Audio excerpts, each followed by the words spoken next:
speaking with Eero from Battle Beast. Thanks for taking my call.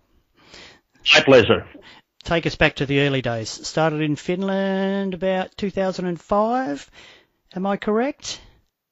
Somewhere around those times. I wasn't like, deciding on the actual, starting year, it's a bit, I would say, ambiguous. But like in our own releases, we've tried to mark 2008 as the starting point because that's when we kind of started to be as a real band. And well, I'm also saying this because that's when I joined in and that's when we actually played our first shows. So yeah, but you're pretty much correct. 2008 works for me. Now, the first album, Steel, came out on Hype Records, I believe, in 2010, only issued at home in Finland, but then Nuclear Blast became involved. Tell us about that. Well, I don't really know what to tell because I don't know that much, but we had we actually participated in a band competition here in Finland, and they kind of after that it got us a bit of publicity, and I think they were the label who gave us the best impression, so we signed with them. They weren't exactly a metal label to begin with, but they booked us and another Finnish heavy metal band called Poison Black. You probably don't know about them, but it's a bit older band than us. So they booked us too, and then we did the first album for them, but it was a Finland only release. And I don't know. I think it made it made waves among the metal community. So Nuclear Blast kind of how would I put it, re-released it a year afterwards, and they put it out to the global market. Yeah, and what happened then? From what I believe, you went out on the road with Nightwish, is that correct? Yeah, correct. That was pretty insane. Yeah, I bet. What are your main memories of that? I mean, I just remember, being blown away every night, because that's, for me, that was a dream come true, Ever since I was 13 or 14, all I ever wanted to do was to be in a heavy metal band and, play across the world. And, well, Nightwish obviously is the biggest band to ever come out of Finland in that genre. So, what could have been better? I couldn't believe it was happening. And every night we were playing to thousands of people. And before that, I had only ever played to I don't know, good if we could pull 100 people one night. So, on the best of nights. So that was like a trip to another world for a full month. So, it was an absolutely crazy experience for a young guy like me. We're very privileged in Australia too, because Nightwish have actually toured here 4 times. Yeah, I imagine they like you very much. Right, now this early days, that was with, now I want to get the pronunciation right again. Is it Nita? Yeah, Nitte. Nita. Bit more. Yeah, that's good. And she left in 2012. And tell us about, is it Nora? Yeah, Nora. Nora. Just an That's amazingly powerful voice on this lady. Tell us about how you discovered her. Well, we were actually in a very tight spot back then because when Nitta left, we had actually already booked another tour in support of Sonata Arctica, which was supposed to be starting in, I think, November, if I remember correctly. And we only had like a few months to go. That's crazy. We had a full European tour booked, and we didn't even have a complete lineup. So we went, we looked everywhere for the replacing singer and eventually came across Nora on YouTube. And so we took a car to Tampere to see her. And she blew us away. Like she has blown everybody away ever since. But, it's just one of those, kind of moments of serendipity, if you will.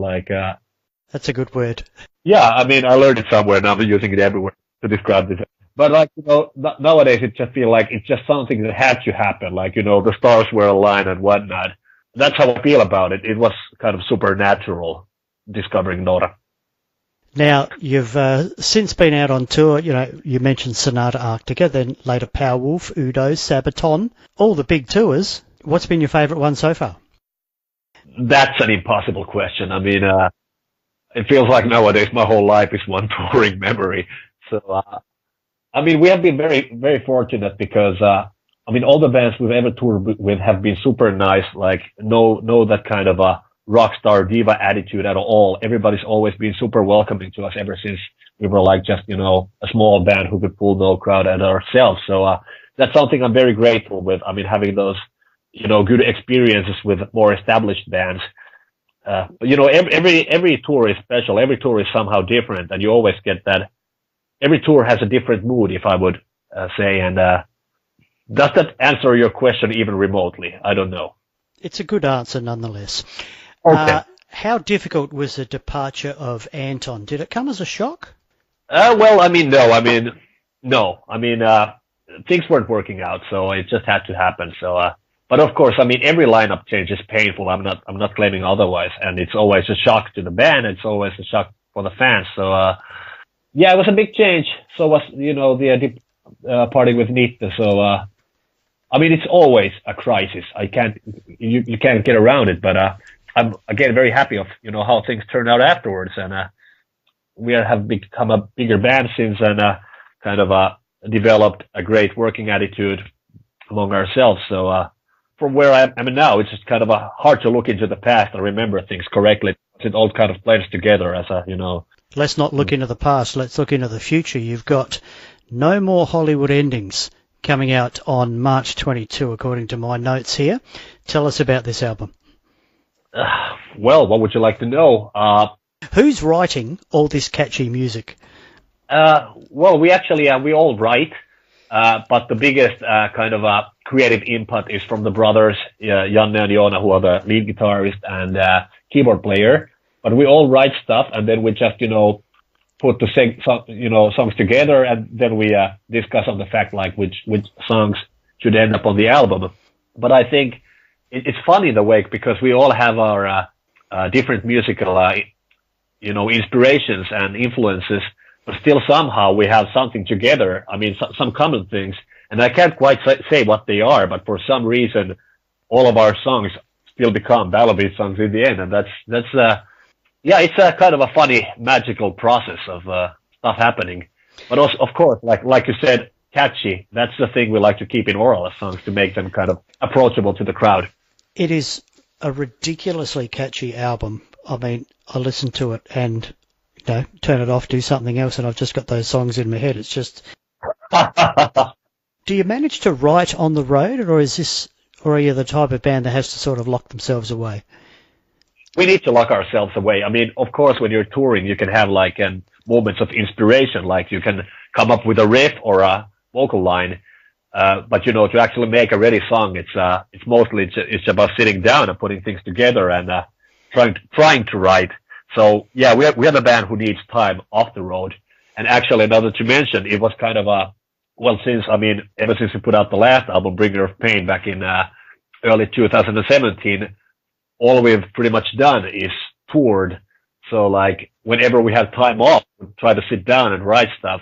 But there was this certain kind of fear that we wouldn't have enough time to finish the songs in time for the recording session. But luckily we did, and we actually had more songs than we needed in the end, so we could drop off a couple of songs which we weren't sure about, and we will have to see if those resurface on future releases. I don't know at this point, but it's always kind of a struggle balancing the touring and the recording, because both of them are what you should be concentrating on, and both of them take a shit ton of time. So it is a struggle, to be sure.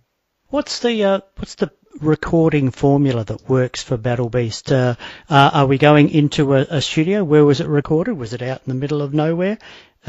Someone's house? No, actually, we are very lucky to have our kind of an own studio. Janne, our keyboard player, he runs this company, which is basically our rehearsal place and also our studio. So it's very nice for us because that's kind of it's kind of to use a fancy word, it's a kind of a natural creative space for us because we're all hanging out there, and that's a place where we can also record, so we don't have to separately go to a studio or, set up for a band rehearsal. We can do it all at the same spot. So that for us is a very good situation. And of course, it's not an outsider studio. It's not as expensive to have, so we can spend a lot of time in the studio fixing out the details and putting the songs together. Righto, so the album comes out March 22nd. What's lined up for Battle Beast after that? I'm imagining there's a tour. Are you touring with Camelot in a while? Yeah, we are actually. Well, I mean, what's in our works? It's mostly touring for like the rest of the year. I mean, first we do 4 shows in Finland, like very big shows, and then we go onto a European tour as a headliner for 6 weeks maybe. Then we do a couple of shows in Russia, and during the summer we have, I think, maybe 24 summer festivals, and then, now that you ask, we go to the U.S. to support Camelot again for a U.S. tour of, I don't know, 5-6 weeks. And after that, there's more tours to come, but those aren't actually published yet, and I don't have the exact infos. But after that, it's more touring. So, yeah, the rest of the year is going to be absolutely crazy. Did you say 24 festivals? I could be lying. That's what I said. I don't know if it's the exact number. Right, okay. Gee, you had me worried there. I'm just going back to that touring memories. Can you think of one? What's the funniest thing that's happened on tour? Can you narrow one down? I mean, usually the funniest stuff that happens is during the last show when, you know, you do the last show pranks, and that's something we are very big on. Like, we plan on them a lot, and we have like extra gear brought in and, you know, funny stuff. And I don't know, we usually do the same things, like going on to the stage of the, well, if we are the support band, then to the headliner show, or if we have bands supporting us, then to their show. And usually it involves certain levels of nudity and just, you know, usually some, you know, inside jokes, like, you know, because in every tour, like I said, there's this different vibe, and, you know, there's always, you know, in every tour you have, you know, different things that you talk about in the bus. And, you know, once you're in the touring mode, those things, you know, they become the only reality for you. So, that's usually something that is reflected on the last show pranks. But it's totally like, most of the time it's a complete insider jokes festival. So I don't know how much of that, you know, actually is transmitted to the fans, other than the fact that there's guys out there being nude and doing weird stuff. But yeah, our sense of humor is like that. And all we can hope is that, you know, the crowd likes it too.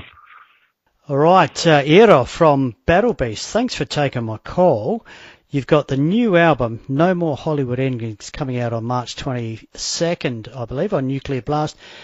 Best of luck with that. Best of luck with the touring. It's going to be pretty full on, so best of luck with that. And don't get nude on stage too often. I won't, and thank you very much. This was a pleasure.